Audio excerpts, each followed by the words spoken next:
Tiga. Tes suara saya kedengaran jelas? Kedengaran. Oke. Jelas, jelas. Halo Pak Sparta dan teman-teman, perkenalkan nama saya Antoni Saldo dengan NIM 2021 121 1012 dan di sini saya bersama dua teman saya yaitu Tisna Indirama dengan NIM 2021 121 1004 dan di sini juga terdapat Fadia Putri dengan NIM 2021 121 1013. Pada kesempatan kali ini, kami ingin mempresentasikan bab 13 mengenai kewajiban lancar, ketentuan, dan kontingensi. Next. Nah, sebelum kita memulai, alangkah baiknya saya membacakan tujuan pembelajaran saya pada hari ini dan kita pada hari ini. Terdapat 4 tujuan pembelajaran. Yang pertama, menjelaskan sifat, penilaian, dan pelaporan arus kewajiban. Yang kedua, menjelaskan akuntansi untuk berbagai jenis provisi. Ketiga, menjelaskan akuntansi untuk kerugian dan keuntungan kontingensi. Keempat, menunjukkan bagaimana menyajikan dan menganalisis yang terkait dengan kewajiban informasi. Bisa di next.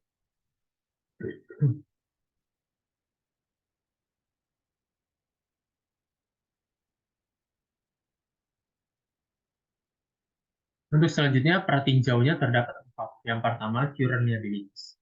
Nah, di current liabilities ini masih terdapat banyak hal. Yang pertama, terdapat account payable, notes payable, current maturities of long-term debt, kemudian ada short-term obligations, expected to be refinanced, dividends payable, customer advance, and deposit, under net revenue, sales and value added tax payable, income tax payable, employee-related liabilities.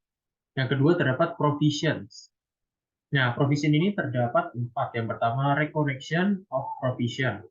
Yang kedua, measurement of provision. Yang ketiga, common types of provision. Yang keempat, disclosure related to provision. Yang ketiga ada contingencies. Nah, contingencies ini terdapat 2 kontingen. Yang pertama, contingent liabilities, dan yang kedua, contingent asset. Yang keempat, presentation dan analysis. Nah, ini terdapat 2. Yang pertama, presentation of current liabilities, dan yang kedua, analysis of current liabilities. Next.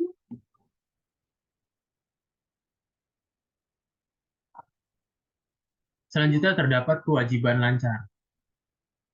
Nah, di sini kewajiban lancar pengertiannya dulu. Nah, pengertian kewajiban lancar itu apa sih? Pengertian kewajiban lancar sendiri adalah utang-utang atau kewajiban yang harus segera dilunasi dengan menggunakan aktiva lancar dalam tempo jangka pendek atau kurang dari 1 tahun atau 12 bulan. Nah, biasanya kewajiban lancar dalam neraca terdiri dari pinjaman jangka pendek dari bank, utang usaha, utang pajak, biaya yang masih harus dibayar, bagian utang jangka panjang yang tempo, pajak yang harus diterima, dan utang lain-lain. Nah, di slide ini terdapat 3 karakteristik penting dari kewajiban lancar. Yang pertama, kewajiban saat ini. Yang kedua, timbul dari peristiwa masa lalu. Yang ketiga, menghasilkan arus keluar sumber daya atau uang tunai barang dan jasa. Next. Selanjutnya masih dalam kewajiban lancar. Nah, kewajiban lancar biasanya diselesaikan dengan menggunakan aset lancar.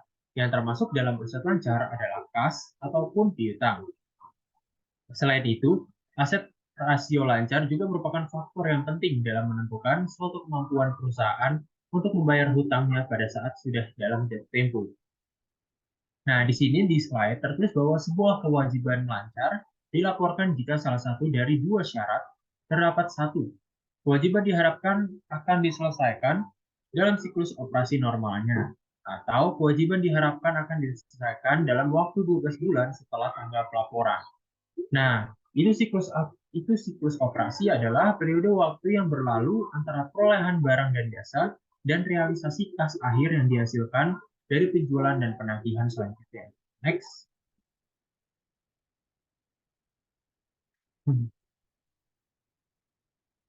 Nah, selanjutnya ada tipikal-tipikal dari kewajiban lancar. Terdapat 10 tipikal dari kewajiban lancar. Yang pertama ada hutang, kedua wesel bayar, Ketiga, utang jangka panjang yang jatuh tempo dalam 1 tahun. Keempat, kewajiban jangka pendek yang diharapkan akan dibiayai kembali. Yang kelima, hutang dividen. Yang keenam, uang muka dan simpanan nasabah. Yang ketujuh, pendapatan diterima di muka. Dan kedelapan, hutang penjualan dan pajak pertambahan nilai. Yang kesembilan, pajak penghasilan terutang. Dan kesepuluh, kewajiban terkait karyawan. Next.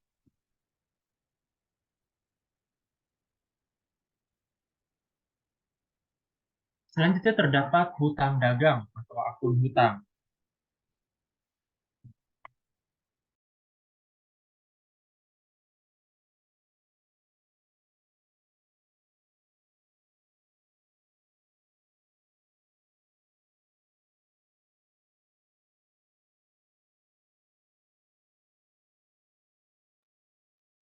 Nah, di sini saldo yang terutang kepada orang lain untuk barang, persediaan, atau jasa yang dibeli dengan akun terbuka.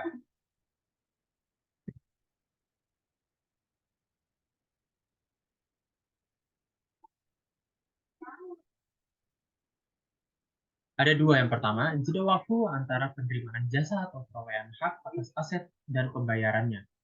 Yang kedua, persyaratan penjualan, misalnya 2/10, N/30, atau 1/10, EOM. Nah, biasanya menyatakan periode kredit yang diperpanjang, biasanya 30 hingga 60 hari. Nah, di sini 2/10 ini artinya eh, dia akan mendapatkan diskon ketika dia membayar 10 hari lebih awal.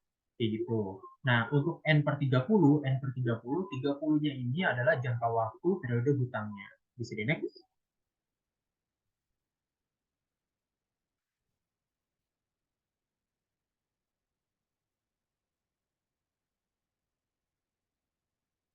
Next. Ternyata adalah hutang wesel. Nah, apa sih hutang wesel? Hutang wesel adalah janji tertulis untuk membayar sejumlah uang pada tanggal tertentu di masa depan. Ada pula pengertian hutang wesel yang lain adalah yaitu pinjaman yang dilakukan oleh seseorang atau perusahaan dengan menggunakan sebuah bukti secara tertulis. Nah, itu adalah yaitu surat wesel. Dalam surat tersebut, debitur dan kreditur tidak memerlukan syarat apapun serta jaminan yang akan digunakan. Nah, di sini terdapat 3 poin penting. Yang pertama, timbul dari pembelian, pembiayaan, atau transaksi lainnya. Yang kedua, wesel diklasifikasikan sebagai jangka pendek atau jangka panjang. Dan yang ketiga, wesel dapat berbunga atau tanpa. Next.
Nah, next, selanjutnya adalah kewajiban lancar, yaitu nota berbunga diterbitkan. Di sini terdapat ilustrasi. Itu Castlbank setuju untuk meminjamkan 100.000 euro pada tanggal 1 Maret 2019 ke Landscape Group. Jika Landscape menandatangani catatan 100.000 euro, 6% dan 4 bulan. Landscape mencatat kas yang diterima pada tanggal 1 Maret sebagai berikut. Nah, eh, untuk Landscape ini mencatat jurnalnya pada tanggal 1 Maret itu pada saat Castlbank setuju untuk meminjamkan, itu debitnya adalah uang tunai. Kenapa uang tunai? Karena dia dapat pinjaman sehingga dia menerima uang. Jadi debitnya adalah uang tunai. Nah, kreditnya nih hutang wesel. Kenapa? Karena dia timbullah muncul hutang wesel karena meminjam. Next.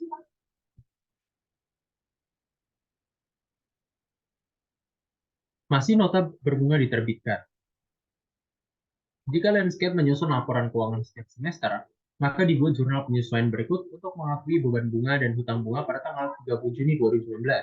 Nah, perhitungan bunganya gimana? Perhitungan bunganya itu pada saat meminjam ini kan sebesar 100.000 euro dikali dengan persenannya. Nah, persenannya berapa? Bahwasanya persenannya tadi di soal tertulis 6%. Nah, dikali 4 dibagi 12. Kenapa 4? Karena itu merupakan bulannya, terus kemudian 12 juga, dan 12 itu adalah bulannya juga.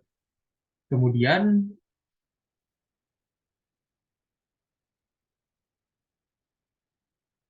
untuk melaporkan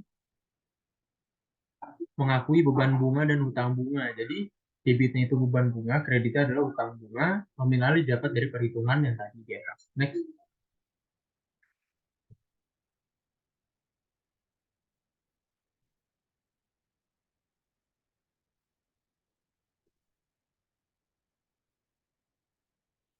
Nah, pada saat jatuh tempo itu pada tanggal 1 Juli 2020, Landscape mencatat pembayaran wesel dan bunga yang masih harus dibayar. Nah, kalau misalnya begini, pertama-tama adalah kita mencatat debitnya hutang wesel. Kenapa debitnya hutang wesel? Karena di sini membayar hutang wesel, yang dimana tadi ketika mengakui hutang wesel terdapat di kredit. Nah, kalau misalnya membayar, berarti berkurang, nah terdapat di debit. Kemudian debitnya juga terdapat hutang bunga, yang tadi. Kemudian kreditnya uang tunai karena dia membayar, jadi mengeluarkan uang. Untuk nominal 100.000 didapat dari yang tadi, dan 2.000 juga didapat dari yang tadi. Next. Selanjutnya nota tanpa bunga diterbitkan. Ilustrasinya sebagai berikut. Pada tanggal 1 Maret, Landscape menerbitkan wesel tanpa bunga senilai 102 euro. 4 bulan tanpa bunga kepada Castle Bank. Nilai saat ini dari uang kertas adalah 100.000 euro. Landscape mencatat transaksi ini sebagai berikut. Debitnya adalah uang tunai, kreditnya adalah hutang wesel. Sama seperti yang tadi. Kenapa? Karena ini adalah dia mendapatkan pinjaman uang. Nah, jadi uangnya bertambah, kemudian hutangnya juga bertambah. Next. Nah, jika Landscape menyusun laporan keuangan setiap semester, maka dibuat jurnal penyesuaian untuk mengakui beban bunga dan kenaikan wesel bayar sebesar 2.000 euro pada tanggal 30 Juni. Nah, akunnya ini sama saja seperti tadi, yaitu beban bunga kepada hutang wesel sebesar 2.000, dan pada saat jatuh tempo yaitu 1 Juli, Landscape harus membayar wesel. Nah, membayarnya ini berapa? Membayarnya ini adalah 102.000, didapat dari 100 ditambah dengan 2.000. Next.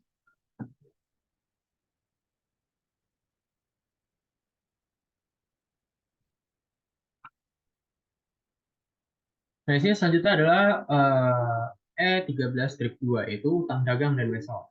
Berikut adalah transaksi-transaksi pilihan dari P Corporation di tahun 2015. Yang pertama, ini 1 September dia itu membeli persediaan dari Orion Company secara kredit sebesar $50.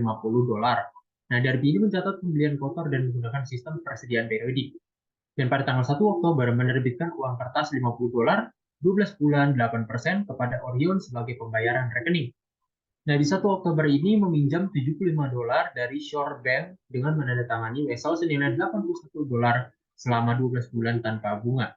Nah, kita disuruh menyiapkan entry jurnal untuk transaksi yang dipilih. Next. Untuk transaksi yang pertama itu 1 September, ketika dia membeli persediaan secara kredit, maka debitnya adalah pembelian, nah kreditnya adalah akun hutang. Mengapa demikian? Karena dia itu membeli persediaan dengan cara kredit, sehingga muncullah hutang. Seperti itu. Untuk nominal ada 50.000 seperti yang di soal. Next. Untuk yang 1 Oktober, ketika dia menerbitkan uang kertas, ini dia memiliki hutang. Mengapa demikian? Karena dia menerbitkan hutang wesel. Sehingga kalau hutang wesel terbit, maka kreditnya langsung hutang wesel dan debitnya adalah hutang. Nah, ini sama saja seperti yang tadi. Terus perhitungan bunganya itu didapat dari nominalnya dikali dengan persenannya, dikali dengan bulannya berapa per 12 sampai dengan 1.000. Nah, di tanggal 31 Desember kita mencatat bunga. Nah, mencatat bunganya seperti apa? Seperti yang saya jelaskan tadi, bahwasanya debitnya adalah beban bunga, kreditnya hutang bunga sebesar 1.000. Next. Nah, di sini pada tanggal 1 Oktober dia meminjam nih dari Shore Bank dengan menandatangani wesel. Maka kita langsung langsung tahu nih, kalau misalnya dia meminjam langsung dia mendapatkan uang. Nah, uangnya ini langsung didebit dan kreditnya adalah hutang wesel karena dia meminjam wesel sebesar 75.000. Perhitungan bunganya gimana? Perhitungan bunganya adalah 6.000 dikali dengan persenannya dikali 3/12 sampai dengan 1.500 untuk ditaruh di nominal pada saat pencatat bunga, yaitu beban bunga pada hutang wesel. Next.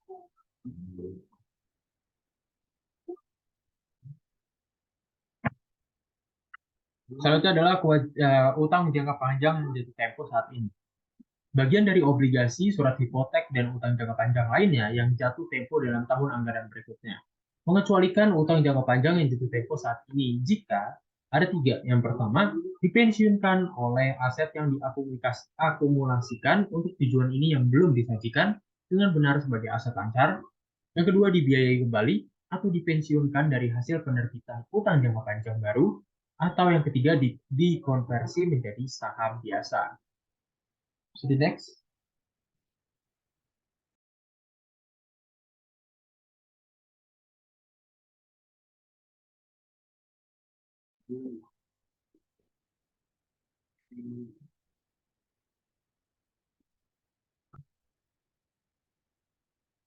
Selanjutnya adalah kewajiban jangka pendek diharapkan dibiayai kembali.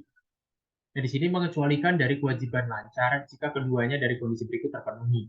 Yang pertama, harus berniat untuk membiayai kembali kewajiban dalam jangka panjang. Yang kedua, harus memiliki hak tanpa syarat untuk menunda penyelesaian kewajiban setidaknya selama 12 bulan setelah tanggal pelaporan. Next.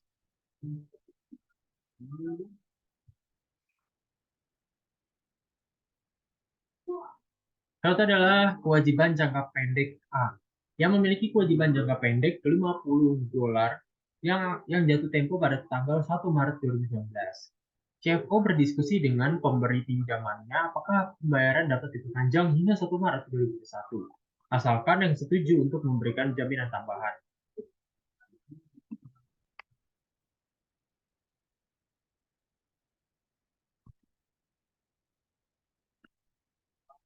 Kesepakatan dicapai pada tanggal 1 Februari 2019 untuk mengubah persyaratan pinjaman untuk memperpanjang jatuh tempo kewajiban menjadi 1 Maret 2021.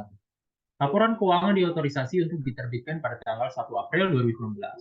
Nah, di sini terdapat tabel yang saya buat, yaitu kewajiban dari $50 kemudian itu pada tanggal 31 Desember 2018. Nah, pada tanggal 1 Februari 2019, di sini adalah pembiayaan kembali lengkap. Terus di tanggal 1 Maret 2019, di sini terdapat kewajiban jatuh tempo untuk pembayaran. Dari tanggal 1 April 2019, di sini penyataan penerbitan. Next.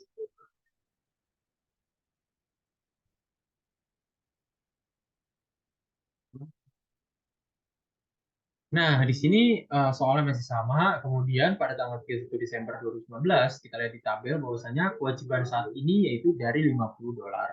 Nah, karena perjanjian itu tidak ada pada saat pelaporan tanggal 31 Desember 2019, kewajiban tersebut harus dilaporkan sebagai kewajiban lancar. Next.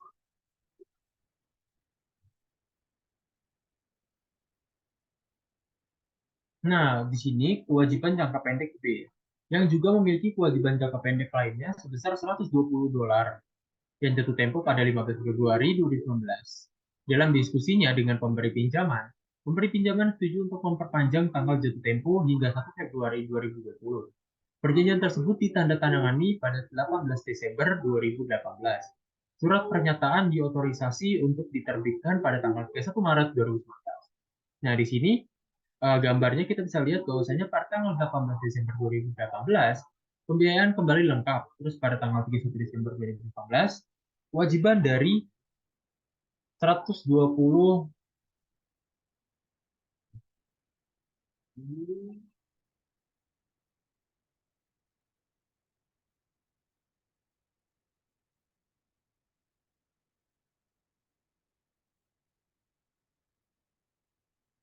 Nah, di tanggal 15 Februari 2019, di sini terdapat kewajiban jatuh tempo untuk pembayaran. Nah, di tanggal 31 Maret 2000 19 di sini terdapat penyataan penerbitan. Next. Untuk selanjutnya akan dijelaskan oleh Fadia.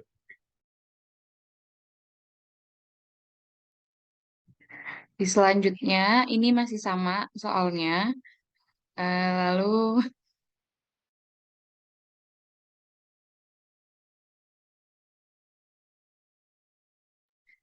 di sini tidak di kewajiban dari 122 ini tidak pada 31 Desember 2018 ini eh, dilaporkan sebagai kewajiban tidak lancar karena sejak perjanjian tersebut berlaku pada tanggal pelaporan 31 Desember 2018, kewajiban dilaporkan sebagai kewajiban tidak lancar.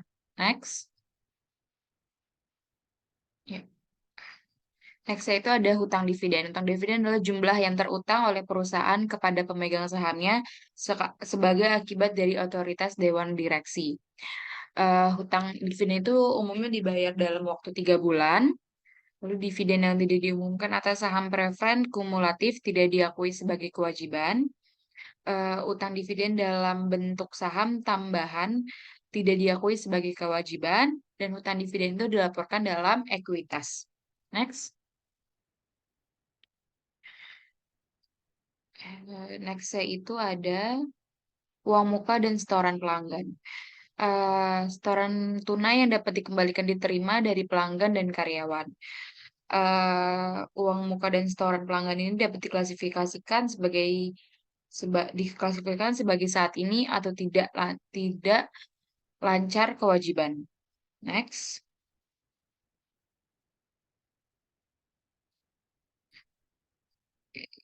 Selanjutnya ada pendapatan diterima di muka. Pembayaran yang diterima sebelum menyediakan barang atau melakukan jasa. Jadi di sini ada contoh ilustrasi 13.2 yaitu ada akun pendapatan diterima dan diperoleh. Bisa dilihat di PPT-nya. Next. Oke. Di sini ada contoh soal BS 13 strip 6, yaitu Sport Pro Magazine menjual 12.000 langganan tahunan pada 1 Agustus 2019 seharga 18 euro masing-masing. Siapkan entry jurnal Sport Pro 1 Agustus 2019 dan entry penyesuaian tahunan 31 Desember 2019. Maka jurnal itu di 1 Agustus pada debit uang tunai sebesar 216 dan kredit dikredit pendapatan diterima dibuka sebesar 216. 216 yang ini dari 12.000 dikali 18 euro. Lalu pada tanggal 31 Desember eh, pendapatan diterima di muka sebesar 90.000 di debit dan pendapatan berlanggan 90.000 juga di kredit. Dari 216 dikali 5 per 12. Next.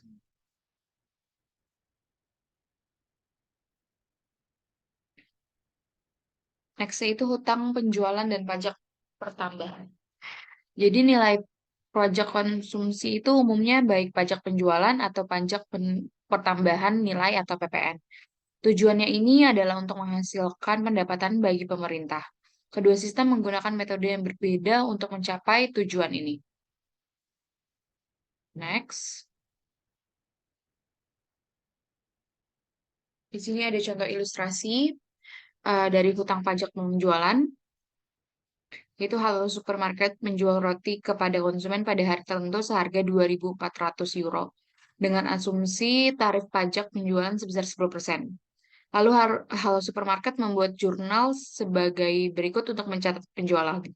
Jadi uang tunai di debit sebesar 2.640 dan di kredit ada pendapatan penjualan sebesar 2.400 dan hutang pajak penjualan sebesar 240. Next.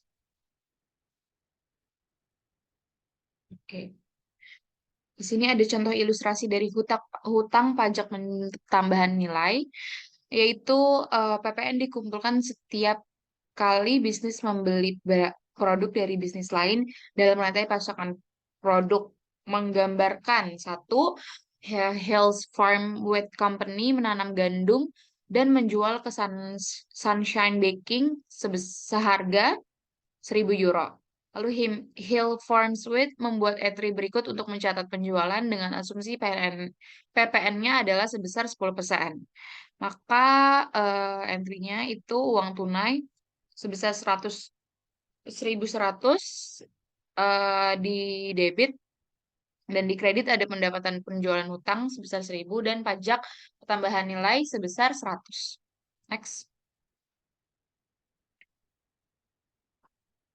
Next. Penggambaran yang kedua ada Sunshine Baking membuat roti dari gandum ini dan menjualnya ke halo supermarket seharga 2.000 euro.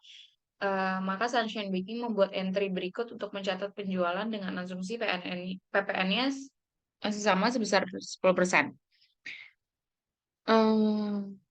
Maka jurnalnya itu di debit ada cash sebesar 2.200, di kredit ada pendapatan penjualan sebesar 2.000, dan di kredit selanjutnya ada hutang pajak pertambahan nilai sebesar 200. Lalu Shanshan Baking mengirimkan 100 euro kepada pemerintah, bukan 200. Alasannya karena Sunshine Baking telah membayar 100 euronya ke Hill Farms Wheat. Next. Yang ketiga, di sini ada Halo Supermarket menjual roti kepada konsumen seharga 2.400. Lalu Halo Supermarket membuat entry untuk mencatat penjualan dengan asumsi adalah 10%. Maka jurnalnya itu uang tunai di debit sebesar 2.640 dan di kredit ada pendapatan penjualan sebesar 2.400 dan hutang PPN sebesar 240. Di sini Halo Supermarket kemudian hanya mengirimkan 40 euro ke otoritas pajak karena mengurangi PPN 200 euro yang telah dibayarkan ke Sunshine Baking. Next.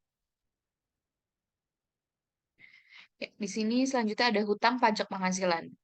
Jadi bisnis harus menyiapkan pengembalian pajak penghasilan dan menghitung pajak penghasilan yang harus dibayar. Hutang pajak ini merupakan kewajiban lancar. Lalu korporasi harus melakukan pembayaran pajak secara berkala. Lalu perbedaan antara penghasilan kena pajak dan penghasilan akuntansi kadang-kadang itu terjadi, akan dibahas di bab nanti di bab 19.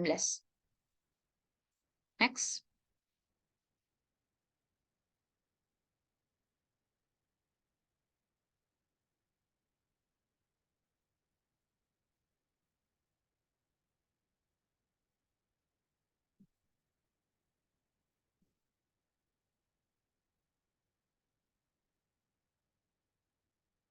Next ada kewajiban terkait karyawan. Jumlah yang terutang kepada karyawan atau gaji atau upah dilaporkan sebagai kewajiban lancar. Jadi kewajiban lancar ini dapat mencangkup potongan gaji, asensi yang dikompensasi, dan bonus. Next. Lalu potongan gaji pajak itu yang pertama ada pajak jaminan sosial, lalu yang kedua ada pemotongan pajak penghasilan. Jadi di sini ada ringkasan kewajiban penggajian, diilustrasikannya, ada tabelnya. Next. Oke. Di sini ada contoh ilustrasi dari kewajiban terkait karyawan, yaitu asumsikan gaji mingguan sebesar 10.000 dolar. Seluruhnya dikenakan pajak jaminan sosial sebesar 8% dengan pemotongan pajak penghasilan sebesar 1.320 dolar dan iuran serikat pekerja sebesar 88 dolar dipotong. Perusahaan mencatat upah dan gaji yang dibayarkan dan pemotongan gaji sebagai berikut. Jadi di debit ada beban upah dan gaji. Lalu di kredit itu ada pemotongan hutang pajak sebesar 1.320. Lalu hutang pajak jaminan sosial sebesar 800, hutang iuran serikat sebesar 88, dan uang tunai sebesar 7.792. Next.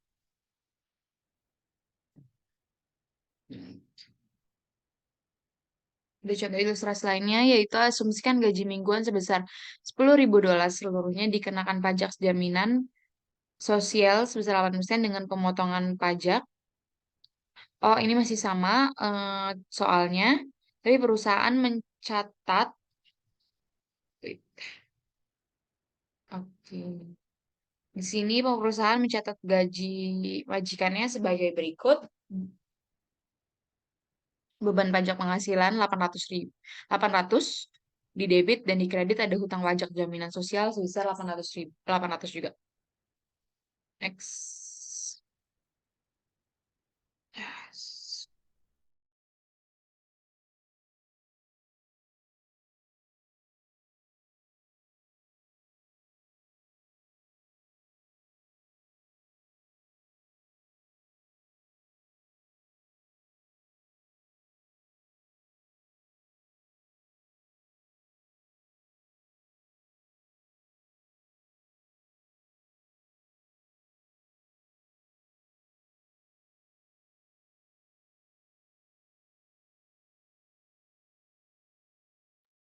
Next, di kewajiban terkait karyawan ini ada absensi yang dikompensasi.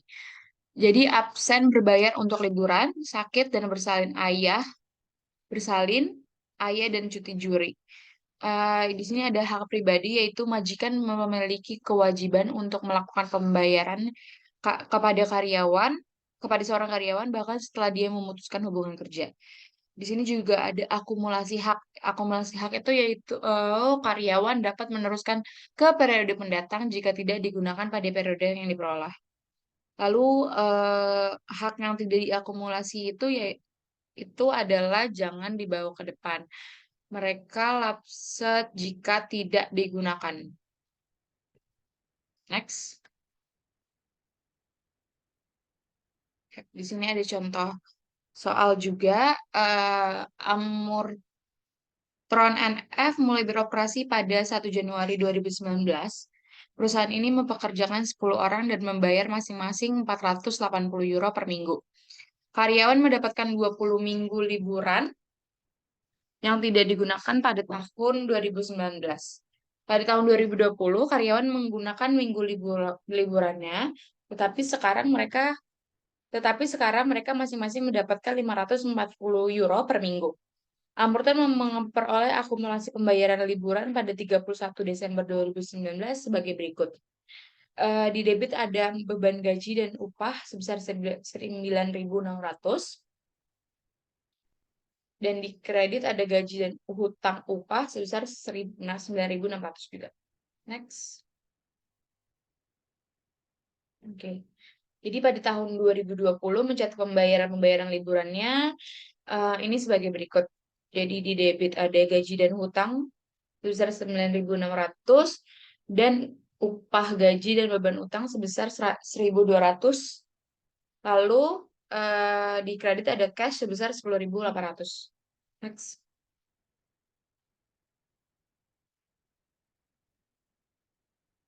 Next-nya itu ada bagi hasil dan paket bonus. Pembayaran kepada karyawan tertentu atau semua karyawan di samping gaji atau upah reguler mereka. Bonus yang dibayarkan adalah biaya operasional dan bonus yang belum dibayar harus dilaporkan sebagai kewajiban lancar. Next. Oke. Jadi di sini ada ketentuannya yaitu sebuah persediaan adalah kewajiban waktu atau jumlah yang tidak pasti. Jadi dilaporkan sebagai saat ini atau tidak saat ini beban. Jenis umumnya adalah yang pertama kewajiban yang berhubungan dengan litigasi, garansi atau garansi produk, rek- restrukturisasi bisnis, dan kerusakan lingkungan. Next. Di sini ada pengakuan provisi. Perusahaan memperoleh beban dan kewajiban terkait untuk provisi hanya hanya jika tiga kondisi ini terpenuhi. Yaitu yang pertama, perusahaan memiliki kewajiban kini atau hukum atau konstruktif sebagai akibat peristiwa di masa lalu. Lalu yang kedua ada kemungkinan arus keluar sumber daya diperlukan untuk menyelesaikan kewajiban. Dan kondisi yang terakhir yaitu estimasi yang Anda dapat dibuat.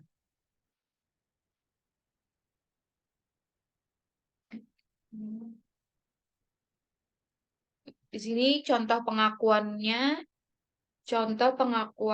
itu kewajiban konstruktif adalah kewajiban yang timbul dari tindakan perusahaan di mana satu dengan pola masa lalu yang mapan, kebijakan yang dipublikasikan, atau penyataan terkini yang cukup spesifik, perusahaan telah menunjukkan kepada pihak lain bahwa ia akan menerima tanggung jawab tertentu dan akibatnya perusahaan telah menciptakan harapan yang sah dari pihak lain bahwa ia akan melaksanakan tanggung jawab tersebut. Next. Next. Di sini ada pengukuran ketentuan. Bagaimana cara provinsi menentukan jumlah yang harus dilaporkan untuk provinsi? Di sini IFRS jumlah yang diakui harus estimasi terbaik dari pengeluaran yang diperlukan untuk menyelesaikan kewajiban kini. Jadi estimasi terbaik ini merupakan jumlah yang akan dibayarkan perusahaan untuk menyelesaikan kewajiban pada tanggal laporan posisi keuangan. Next. Selanjutnya akan dijelaskan oleh Isnaini.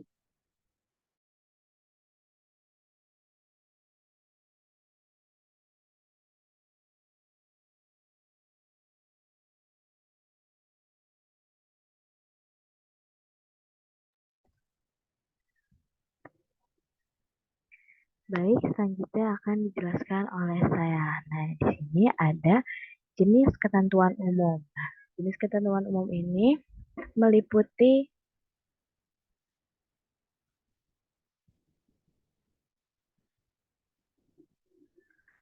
gugatan, garansi, imbalan yang harus dibayar, lingkungan, kontrak yang memberatkan, dan juga restrukturisasi. Nah, di sini IFRS juga mensyaratkan pengungkapan yang luas terkait ketentuan dalam catatan atas laporan keuangan. Perusahaan tidak mencatat atau melaporkan dalam catatan atas laporan keuangan kontingensi resiko umum yang melekat dalam operasi bisnis. Misalnya kemungkinan perang, pemogokan, bencana yang tidak dapat diasuransikan, atau resesi bisnis. Next.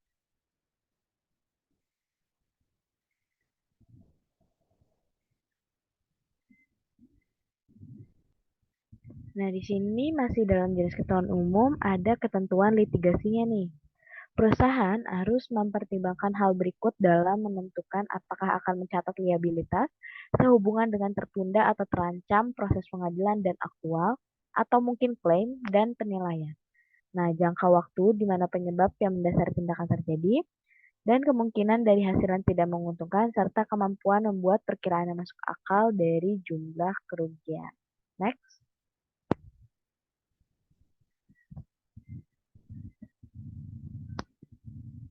Nah, ketentuan litigasi ini dengan hormat setelan yang belum diajukan dan klaim dan penilaian yang belum ditegaskan, perusahaan harus menentukan tingkat kemungkinan suatu gugatan dapat diajukan atau klaim atau penilaian dapat ditegaskan dan kemungkinan dari hasil yang tidak menguntungkan.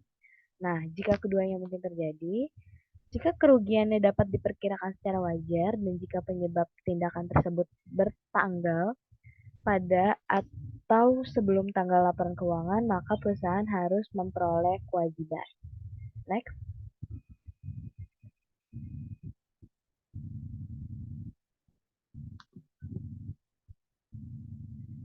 Nah, di sini ada contoh ilustrasi dari ketentuan litigasi sendiri.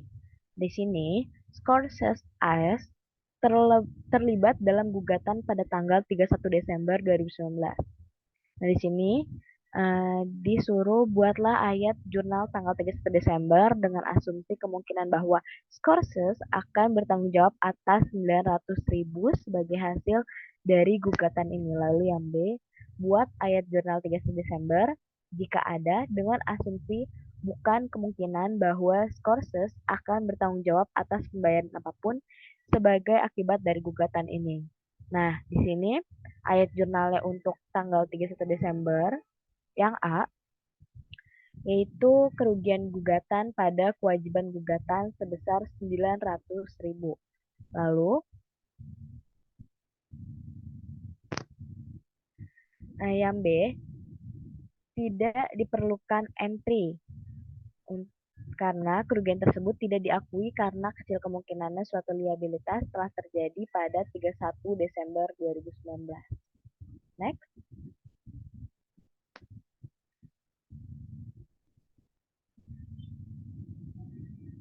Jenis ketentuan umum ini yaitu ada ketentuan garansi. Nah, janji yang dibuat oleh penjual kepada pembeli untuk memperbaiki kekurangan kuantitas, kualitas, atau kinerja dalam suatu produk. Jika kemungkinan besar pelanggan akan membuat klaim garansi dan perusahaan dapat memperkirakan secara wajar biaya yang terlibat, perusahaan harus mencatat biayanya. Next.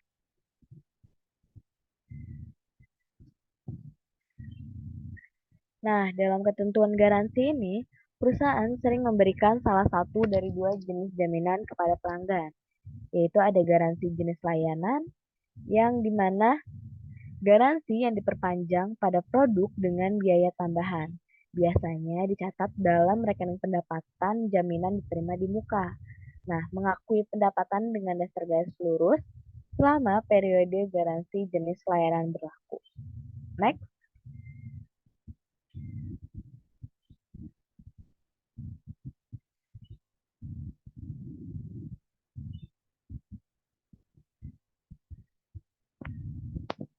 Pada ketentuan garansi ini ada garansi jenis jaminan yang contohnya yang tadi sebelumnya. Nah, di sini faktanya Denson Machinery Company memulai produksi mesin baru pada Juli 2019 dan menjual 100 mesin ini seharga $5.000 tunai pada akhir tahun. Nah, setiap mesin bergaransi selama 1 tahun.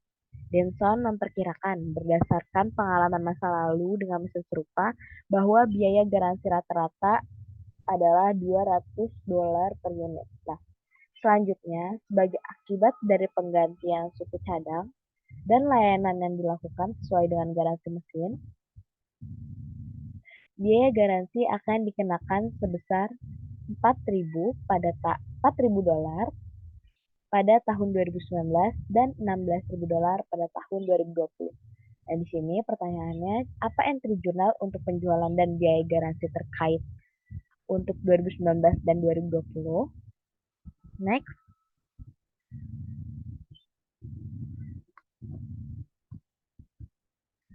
Nah, solusi dari pertanyaan sebelumnya yaitu untuk penjualan mesin dan biaya garansi terkait pada tahun 2019, entry-nya yaitu untuk yang nomor 1 nih, pertama, untuk mengakui penjualan mesin dan akrual kewajiban garansi.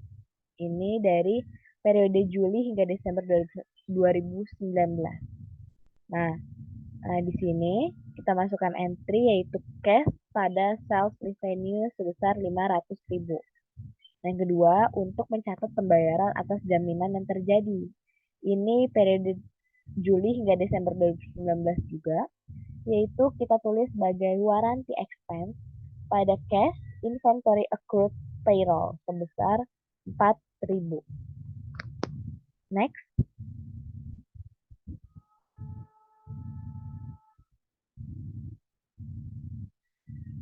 Lalu yang berikutnya ini solusi untuk penjualan mesin dan biaya garansi terkait pada tahun 2019. Nah, buat pada tahun 2019 nih. Nah, di sini catat ayat jurnal penyesuaian untuk mencatat perkiraan biaya garansi dan kewajiban garansi untuk klaim garansi yang diharapkan pada tahun 2020. Nah, di sini kita catat pada 31 Desember 2019, yaitu warranty expense pada debit dan di kreditnya ada warranty liability. Nah, masing-masing akun sebesar 16.000. Nah, yang keempat nih, untuk mencatat pembayaran biaya garansi yang terjadi pada tahun 2020 terkait dengan penjualan mesin tahun 2019. Nah, ini periode 1 Januari hingga 31 Desember 2020 nih. Nah, ini ada warranty liability pada cash inventory dan accrued payroll sebesar 16.000. Next.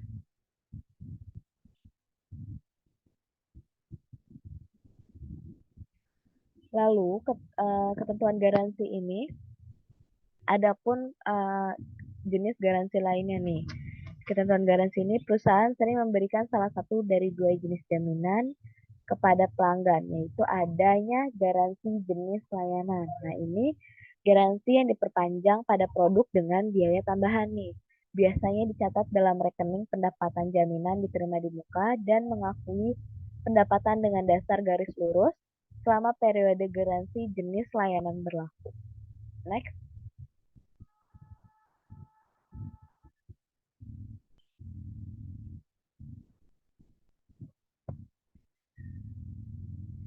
Nah, pada garansi jenis layanan ini kita ketahui nih ada contoh di mana misal kita membeli mobil dari Hamlin Auto seharga 30.000 euro pada 2 Januari 2019 nih. Nah, Hamlin memperkirakan biaya garansi jenis jaminan pada mobil menjadi 700 euro.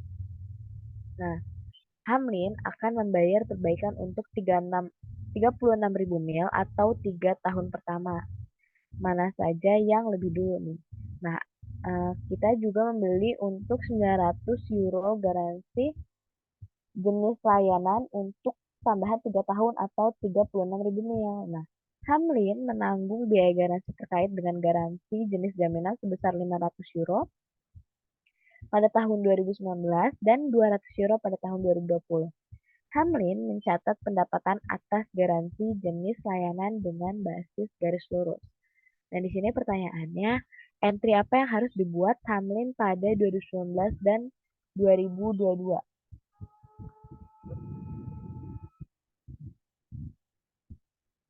Next.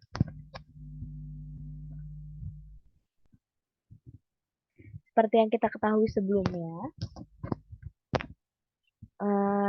ini yang pertama untuk mencatat penjualan mobil dan jaminan terkait nih pada 2 Januari 2019. Cashnya 30.000 ditambah 900 nih. Sama dengan 30.900.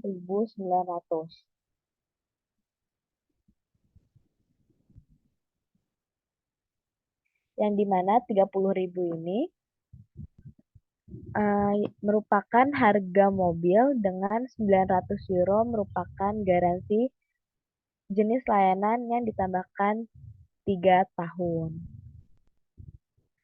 Lalu pencatatannya cash di debit dan di kreditnya ada unearned warranty revenue sebesar 900 dan sales revenue-nya 30.000. Nah, yang kedua, untuk mencatat biaya garansi dikeluarkan pada tahun 2019. Nah, ini periode 2 Januari hingga 31 Desember 2019. Yang dimana kita tulis warranty expense di debit pada cash inventory accrued payroll pada kredit sebesar 500.000.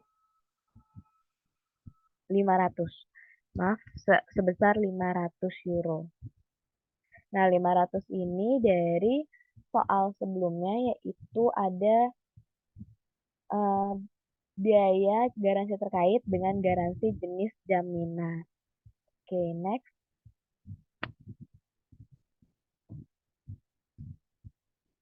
Lalu yang berikutnya yaitu yang ketiga ada ayat jurnal penyesuaian untuk mencatat perkiraan biaya garansi dan kewajiban garansi untuk klaim garansi jaminan yang diharapkan pada tahun 2020. Nah, di sini kita tulis dulu nih periode 1 Januari hingga 31 Desember 2019 yang dimana kita tulis sebagai warranty expense pada warranty liability sebesar 200 dan yang keempat ini untuk mencatat pendapatan yang diakui pada tahun 2022 pada garansi jenis layanan. Kita tulis 31 Desember 2022 ini yaitu debitnya unearned warranty revenue sebesar 300 dan warranty revenue 300 di kredit. Nah, 300 ini dari mana? Dari 900 euro dibagi 3. Next. Nah, pada jenis ketentuan umum sendiri, ini ada hutang pertimbangan nih.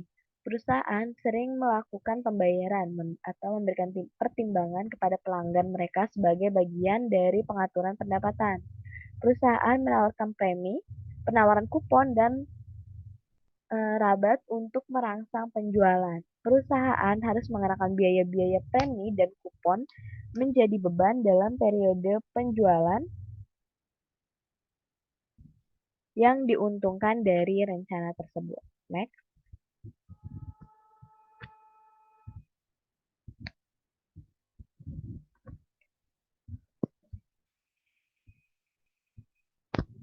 Nah, di sini ada contoh ilustrasi dari hutang pertimbangan nih. Case-nya di sini, kasusnya di sini, Fluffy Cake Mix Ltd menjual kotak campuran kue seharga 3 pounds per kotak. Selain itu, Fluffy Cake Mix menawarkan kepada pelanggannya mangkuk besar yang tahan lama dengan imbalan 1 pounds dan 10 kotak.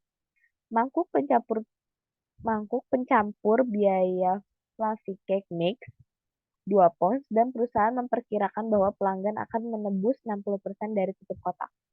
Penawaran premium dimulai pada Juni 2019.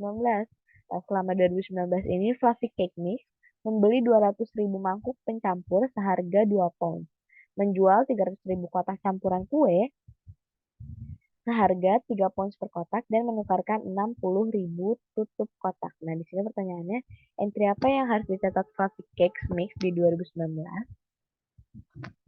Next.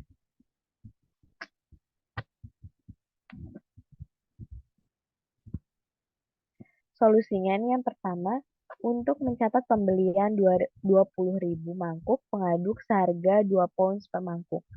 Di sini kita tulis sebagai inventory of premium di debit, dan di kredit ada cash, nah masing-masing akun sebesar 40.000. Yang dimana 40.000 ini kita dapatkan dari 20.000 mixing bowls dikali 2 pounds per mixing bowl. Jadi kita dapatkan harga 40.000 totalannya.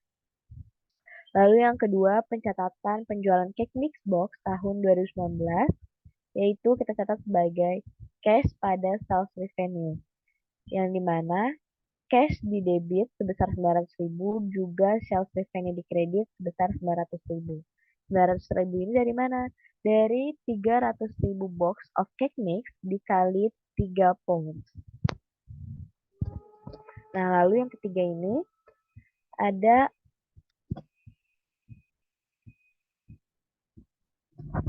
pencatatan penebusan aktual 60.000 tutup kotak, penerimaan 1 pound per 10 tutup kotak, dan pengiriman mangkuk pengaduk. Yang dimana kita tulis cash di debit sebesar 6.000, lalu premium expense di debit sebesar 6.000, dan di kredit ada inventory of premium sebesar 12.000. Nah, 6.000 ini yang pertama cash itu dari mana? Dari 60.000 dibagi 10 dikali 1 pound, yang dimana 60.000 merupakan penukaran tutup kotak. Lalu imbalannya ini kan 10 kotak, lalu juga dengan harganya 1 pound. Makanya ada angka-angka tersebut. Lalu untuk 12.000-nya ini dari 60.000 tutup kotak dibagi 10 kotak dikali 2 pounds harganya. Kita dapatkan 12.000. Oke, next.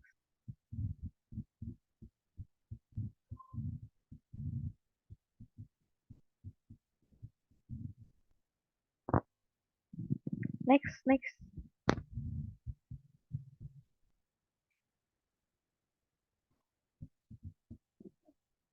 Nah, masih pada hutang pertimbangan.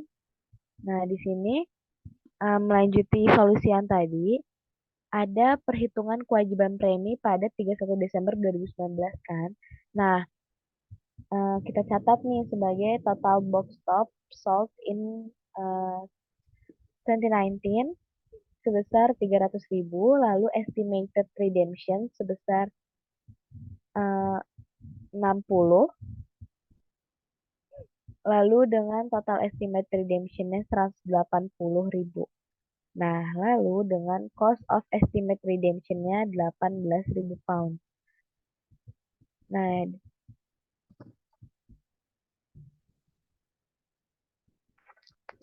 18.000 pounds-nya ini dari 180.000 box top dibagi 10 dikali 2 pounds dikurang 1 pounds. Berarti sama aja 180.000 box top dibagi 10 dikali 1. Kita dapatkan hasil 18.000. Lalu redemption to date-nya ini sebesar 6.000 menjadi pengurang. Nah, kita dapatkan liability pada 31 Desember 2019 yaitu sebesar 12.000 dari cost of estimate redemption dikurang redemption to date. Lalu yang keempat, ada jurnal penyesuaian untuk mencatat tambahan beban premi dan estimasi kewajiban premi pada tanggal 31 Desember 2019. Nah, pencatatannya yaitu premium expense di debit pada premium liability di kredit sebesar masing-masing akun sebesar 12.000. Next.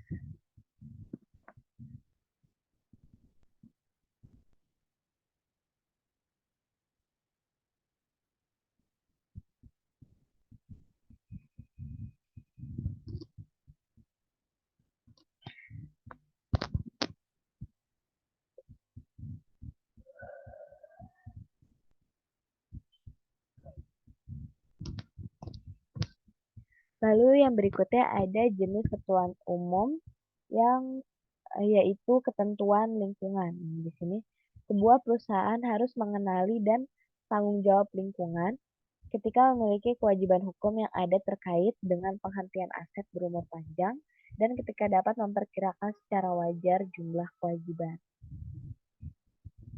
Next.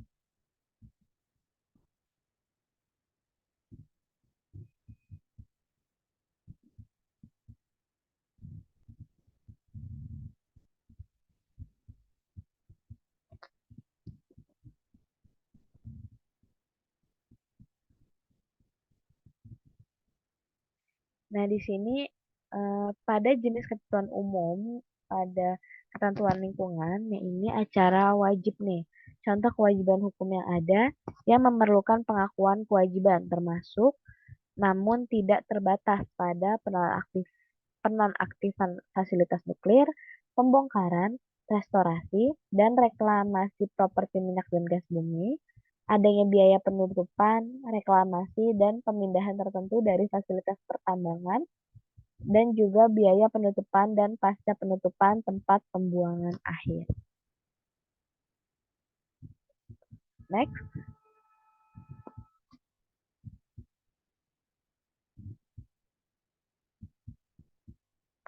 Ketentuan lingkungan ini juga adanya pengukuran nih, di mana sebuah perusahaan awalnya mengukur kewajiban lingkungan pada estimasi terbaik dari biaya masa depan. Nah, pengakuan dan alokasi untuk mencatat kewajiban lingkungan, perusahaan menyertakan biaya yang terkait dengan liabilitas lingkungan dalam jumlah tercatat aset jangka panjang terkait, dan juga mencatat kewajiban untuk jumlah yang sama. Next.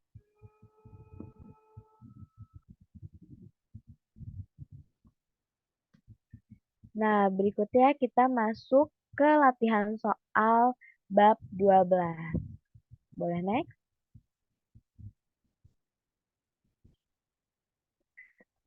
Nah, ini ada soal E12 strip 3 yang dimana akan dibacakan oleh Antonius Aldo.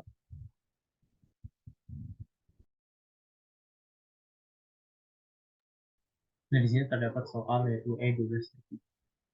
Langrova Inc. memiliki jumlah berikut yang dilaporkan dalam buku besarnya pada tanggal 31 Desember 2015. Nah, di sini di presentasi saya terlihat tulisannya organization cost-nya terdapat 24.000, kemudian ada trademark, accounts payable, dan lain-lain. Nah, instruksinya apa? Instruksinya adalah kita disuruh menghitung jumlah total yang akan dilaporkan oleh Langrova untuk aset tidak berwujud pada laporan posisi keuangannya pada tanggal 31 Desember 2015. Nah, sebagaimana dicatat, peralatan tersebut memiliki alternatif penggunaan masa depan. Yang kedua, jika suatu pos tidak termasuk dalam aset tidak berwujud, jelaskan perlakuan yang tepat untuk tujuan pelaporan. Next.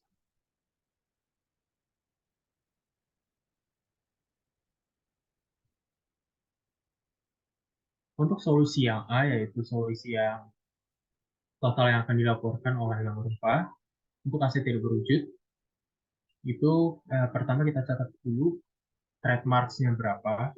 Jadi kan trademarks-nya di soal tadi tertulis bahwasanya terdapat 20.000 euro. Kemudian kita tulis lagi excess of cost over fair value of net identifiable asset of accurate subsidiary atau goodwill itu berapa. Kita bisa lihat di soalnya itu goodwill-nya tercatat bahwasanya 75.000. Nah, dari trademarks-nya sebesar 20.000 euro, kemudian goodwill-nya 75.000, itu ditambah yang akan menghasilkan total intangible asset atau total aset tidak berwujud, yaitu sebesar 90.000 euro.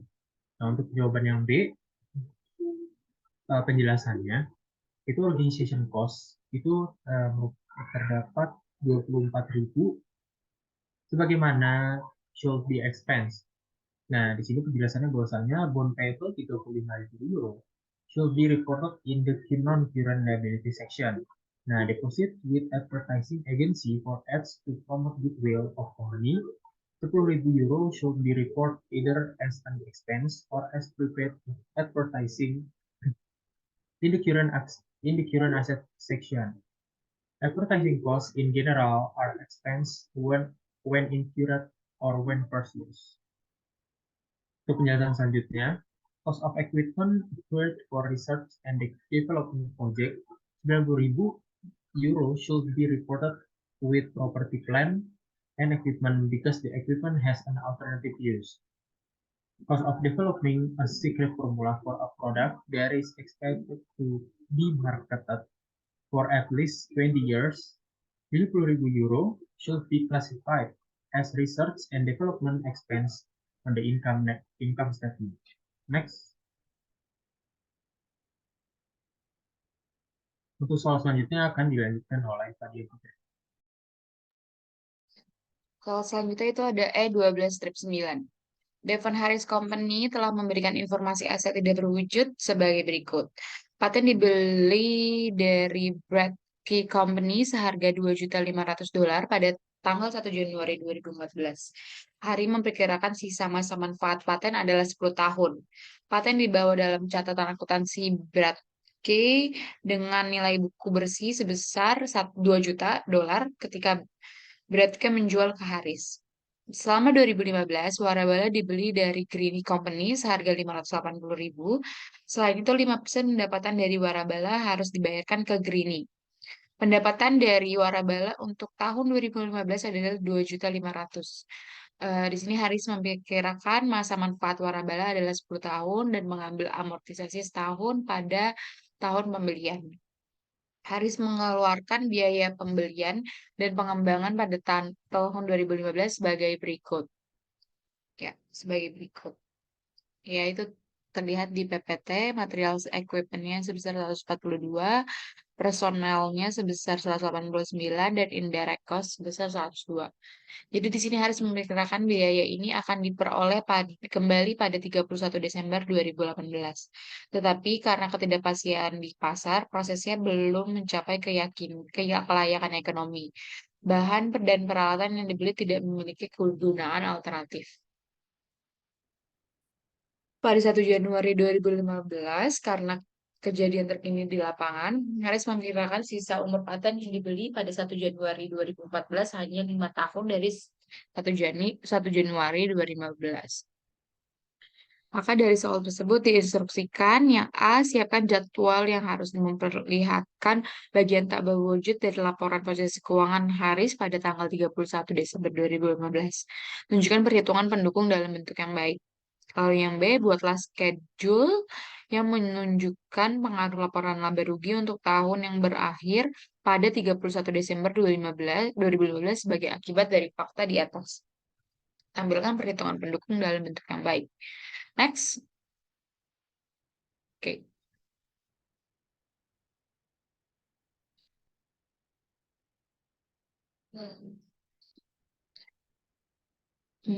Oke. Jadi yang A itu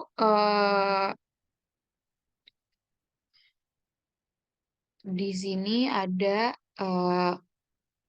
paten dari Bradley Company yang diakumulasikan jadi $700, itu 1.800.000 di schedule 1, lalu ditambah dengan franchise dari Granny Company sebesar 522.000, maka total intangible-nya itu sebesar 2.322.000.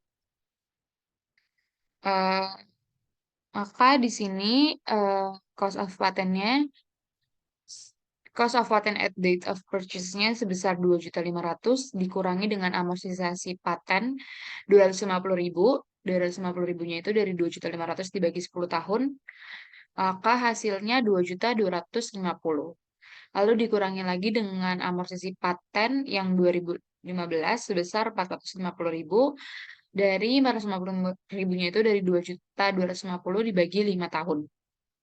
Maka paten balance itu jumlahnya sebesar 1.800.000. Oke. Di schedule 2 itu cost of franchise-nya 580.000 dikurang dengan amortisasi dari franchise pada tahun 2015 sebesar 58.000. Maka franchise balance-nya itu sebesar 522.000. Lalu yang B itu ada amortisasi of patent pada tahun 2015 sebesar 450.000 dari 2.250.000 dibagi 5. Lalu ada di sini juga amortisasi of franchise pada tahun 2015 sebesar 58.000 ditambah dengan payment untuk Granny Company sebesar 125.000. Maka totalnya itu 183. Lalu 450.000 yang tadi yang paten ditambahin dengan 183, lalu ditambahin lagi dengan research and development cost-nya sebesar 433.000, maka total charge against income-nya itu sebesar 1.066.000. Next. Ya, soal berikutnya bisa dijelaskan oleh Isna ini.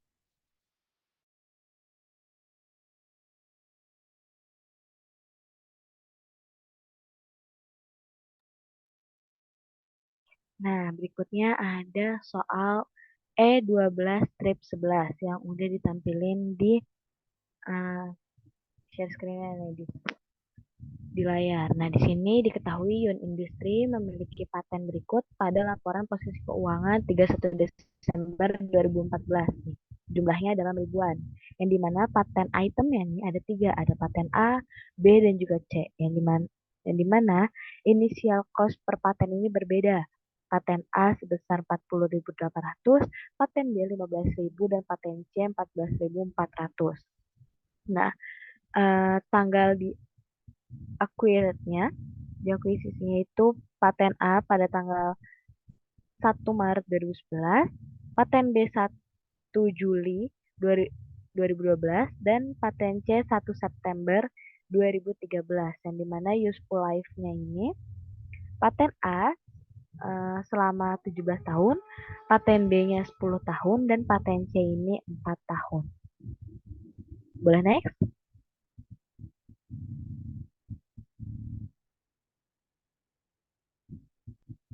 Nah, terus untuk melanjuti soal data sebelumnya, pada E12 strip 11 ini juga menyajikan keterangan sebagai berikut seperti yang di layar.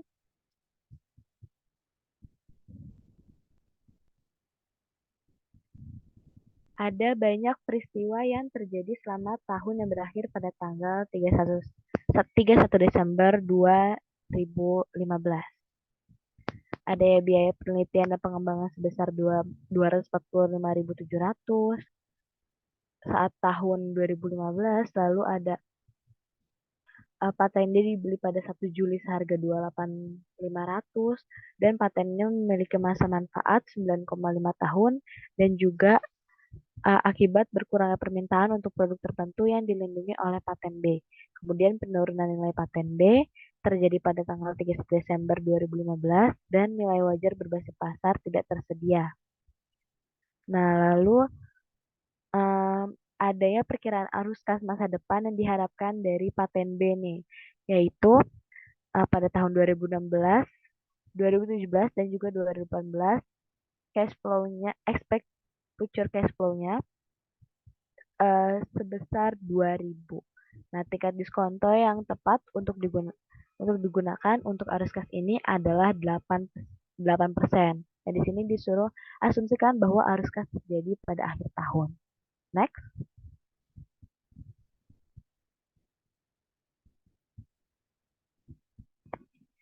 Dari keterangan-keterangan soal sebelumnya, kita temukan solusi untuk kita hitung nih per patennya dulu, yaitu ada paten A, kita tulis nih yang di sebelah kiri, life in years-nya yaitu 17, atau useful life-nya 17, masa manfaatnya 17 tahun, masa manfaat pada bulannya nih, 17 tahun dikali 12 bulan per tahun, yaitu berarti total 204 bulan dengan amortisasi per bulannya yaitu 40.800 dibagi 204 bulan, yaitu berarti per bulannya 200 won ya. Nah, terus berarti number of month amortized to date tahunnya dari 2010 hingga 2013, dan dimana bulannya ini kita dapatkan pada tahun 2010 10 bulan, 2011 12 bulan, 2012 12 bulan, dan 2013 12 bulan dengan total bulannya 46. Nah, nilai buku pada tanggal 31 Desember 2014 sebesar 31.600 dibagi 40.800 dikurang hasil dari perkalian 46 dikali 200. Nah, lalu kita beralih ke paten B nih, yang dimana masa manfaat dalam tahunnya ini 10 tahun, useful life 10 tahun, masa manfaat dalam bulannya 10 tahun dikali 12 bulan, berarti 120 bulan. Lalu amortisasi per bulannya yaitu 15.000 dibagi 120 bulan, yaitu kita dapatkan 125. Berarti number of month amortized to date-nya itu dari tahun 2012, 2013, 2014 yaitu 2012 6 bulan, 2013 12 bulan, dan 2014 12 bulan. Kita dapatkan hasil kita totalin 30 bulan. Nah, nilai buku pada 31 Desember 2014 untuk paten B yaitu senilai 11.250 dibagi 15.000 dikurang hasil dari perkalian 125 dikali 30. Lalu kita beralih ke paten C nih yang ada di tengah bawah. Life in years-nya atau masa manfaat dalam tahunnya 4. Masa manfaat dalam bulannya yaitu 48. Dengan amortisasi per bulannya yaitu 14.000 dibagi 48. Yaitu kita dapatkan hasil 300 dengan number of month amortized to date-nya pada tahun 2013 4 bulan, pada 2014 12 bulan. Jadi untuk 2013 dan 2014 itu total 16 bulan. Nah, bernilai buku pada tanggal 31 Desember 2014 untuk paten C yaitu 9.600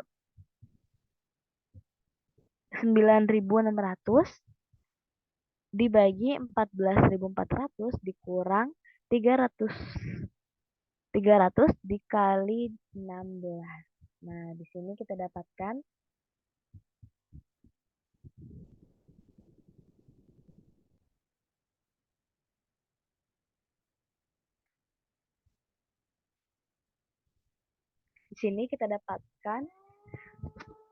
pada Desember 31 tahun 2014 paten A berarti nilai bukunya 31.600, paten B-nya 11.250,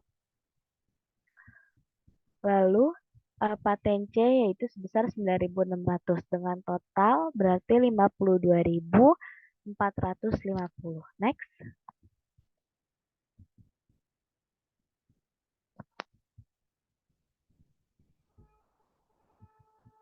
Lalu solusi yang berikutnya yaitu analisis transaksi pada tahun 2015 nih, yang dimana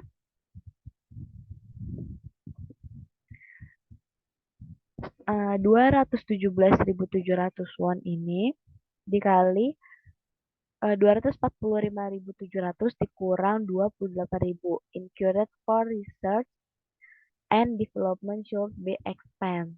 Lalu yang kedua, book value, nilai buku paten B yaitu sebesar 11.250 dan its recoverable amount is 5.154.000. Therefore, patent B is impaired. The impairment loss is complete as follows. Nah, ini loss-nya itu untuk paten B nih, kita tulis book value sebesar 11.250. Loss-nya ini present value of future cash flow sebesar 5.154 dari 2.000 dikali 2,5770 dengan loss recognized-nya 6.096. Nah, paten B carrying amount berarti pada tanggal 31 Desember 2015 yaitu sebesar 5.154. Nah, pada Desember 31 2015 berarti nilai buku akhir paten A 29.200, paten B 5.154 dan paten C 26.000. Dan kita dapatkan lagi nih adanya paten B sebesar 27.000 dengan total 87.354. Nah, paten D ini amortisasinya life in years-nya ini masa manfaatnya 9,5 tahun dengan life in months-nya ini 114. Nah, amortisasi per bulannya itu sebesar 250 won. Next.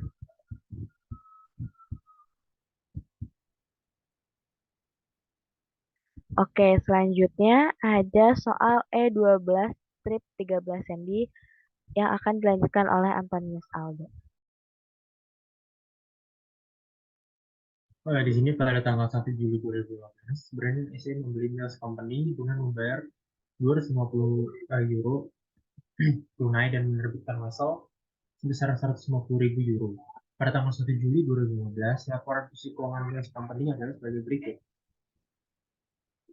Nah, di sini jumlah tercatat semua perkiraan nilai saat ini kecuali tanah, nilai wajar 80.000 euro, inventaris nilai wajar 125.000 euro, dan merek dagang nilai wajarnya adalah 15.000 euro.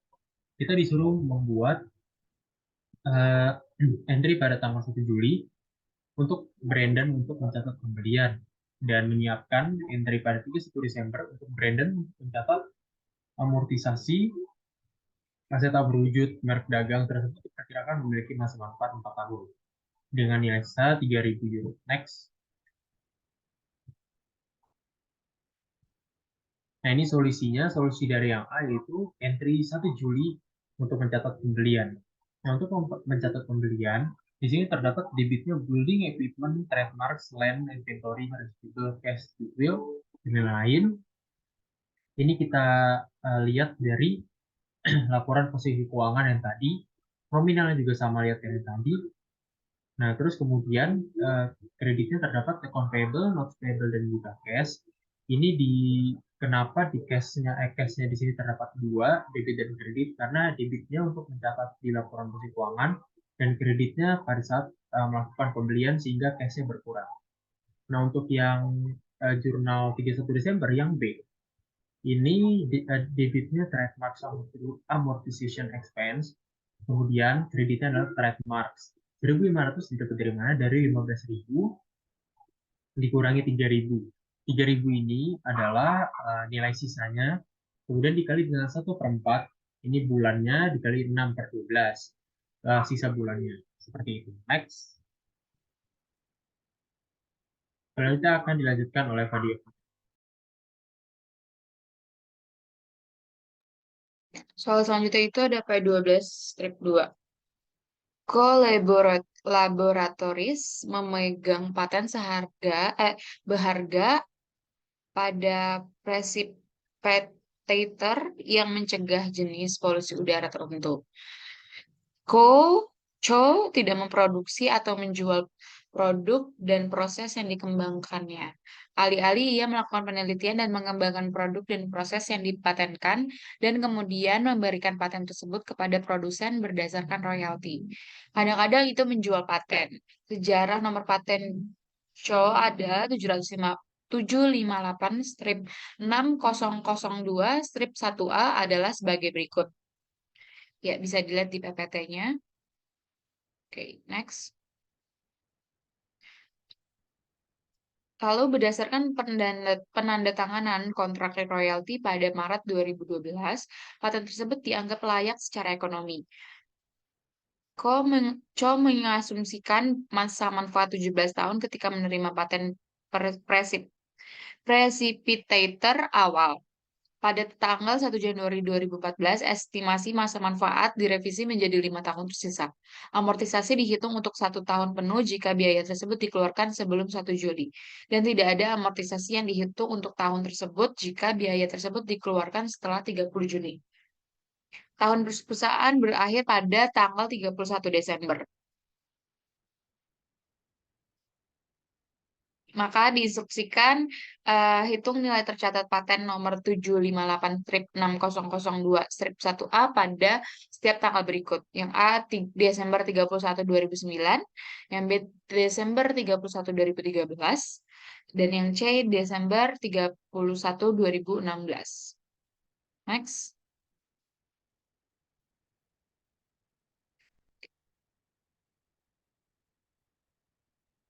Untuk yang Desember 31 untuk 2009, di sini ada cost of obtain patennya di Januari 2009 sebesar 59.500 dikurangi dengan amortisasi tahun 2004 yaitu sebesar 3.500. 3.500-nya itu dari 59.000 dibagi 17. Oke. Nah, jadi maka hasil carrying value-nya itu di tanggal 31 Desember 2009 itu sebesar 56.000.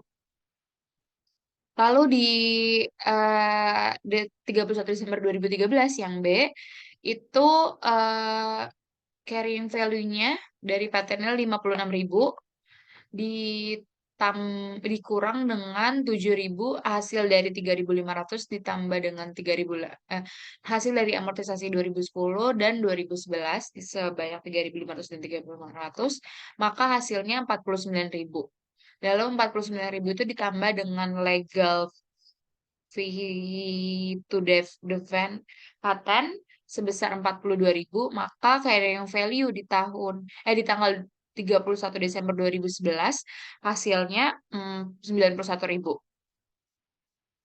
Lalu 91.000 itu ditambah lagi dengan amortisasi ditambah lagi dengan capitalized research cost-nya sebesar 49.000, lalu dikurangi dengan amortisasi 2012 dan 2013 sebesar 22.000, Maka carrying value di tanggal 31 Desember 2013 itu sebesar 120.000. Lalu yang C, yang 31 Desember 2016, carrying value-nya yang eh, di tanggal 1 Januari 2014 sebesar 120.000 ditambah dengan 72.000 dikurang sorry dikurang 72.000 dari amortisasi 2014, 2015 dan 2016. Maka hasil carrying value di tanggal 31 Desember 2016 sebesar 48.000. Next. Selanjutnya bisa dijelaskan oleh Isna ini.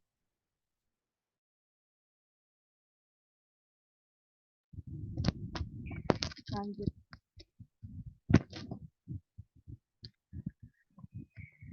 Selanjutnya ada P12 strip 4 yang dimana keterangan soalnya yaitu seperti yang terlihat pada layar.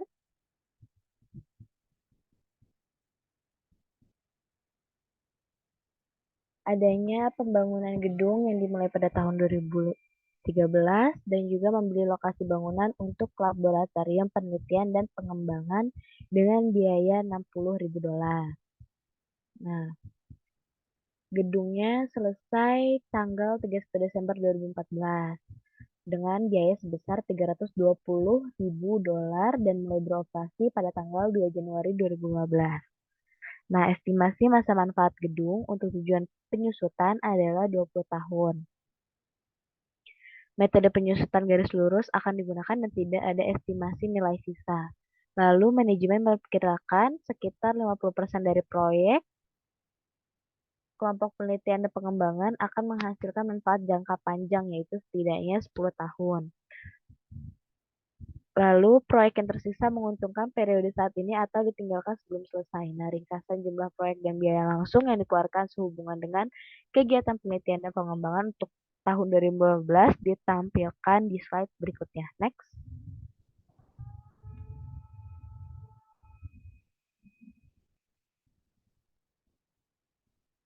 Nah, di sini ada penjelasan berikutnya, yaitu complete project with long-term benefit. Number of project-nya 15, lalu ada abandoned project or project that benefit the current period, yaitu 10. Lalu project in process-nya ini 5 dengan total number of project-nya itu 30. Dengan salaries and employee benefit dari setiap project itu, project pertama $90.000, project kedua $65.000, dan project ketiga $40.000 dengan total salaries and employee benefit-nya itu $195.000. Lalu lengkapnya bisa dilihat pada slide. Nah, di sini ada instruksi berdasarkan IFRS, ada hal-hal di atas yang berkaitan dengan kegiatan penelitian dan pengembangan yang dilaporkan pada laporan keuangan, yaitu kita bikin laporan laba rugi perusahaan untuk tahun 2015 dan juga laporan posisi keuangan perusahaan per 31 Desember 2015. Next.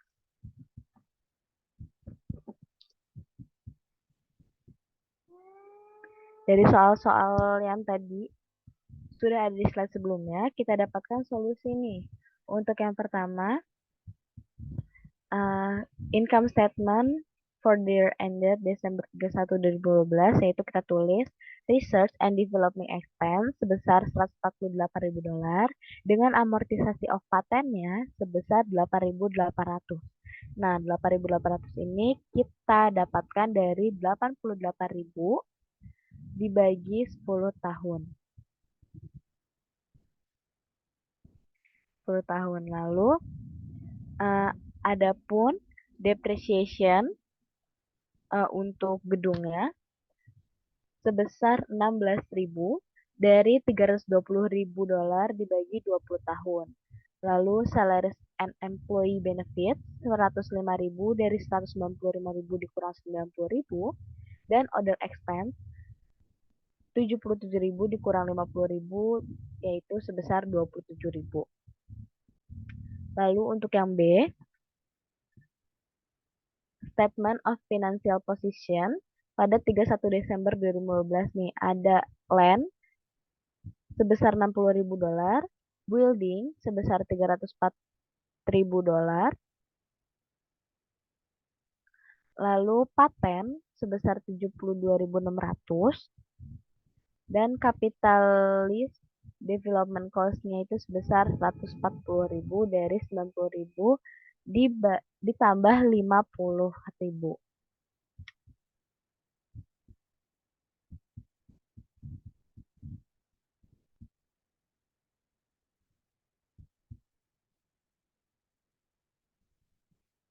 Nah, untuk yang 72.600 ini kita dapatkan dari keterangan yang di bawah tuh. 88.000 dibagi 10 dikali 3/4 ditambah 88.000 dibagi 10.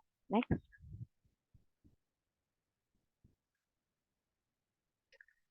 Oke, ternyata soal yang tadi saya jelaskan merupakan soal terakhir penutup untuk penjelasan materi chapter 13 serta penjelasan soal-soal untuk chapter 12. Nah, di sini akhir kata dari kelompok kami. Kurang lebihnya mohon maaf. Terima kasih Pak Sparta dan juga yang lain yang sudah menyempatkan untuk menonton video presentasi dari kami. Kurang lebihnya mohon maaf. Wassalamualaikum warahmatullahi wabarakatuh. Waalaikumsalam warahmatullahi wabarakatuh.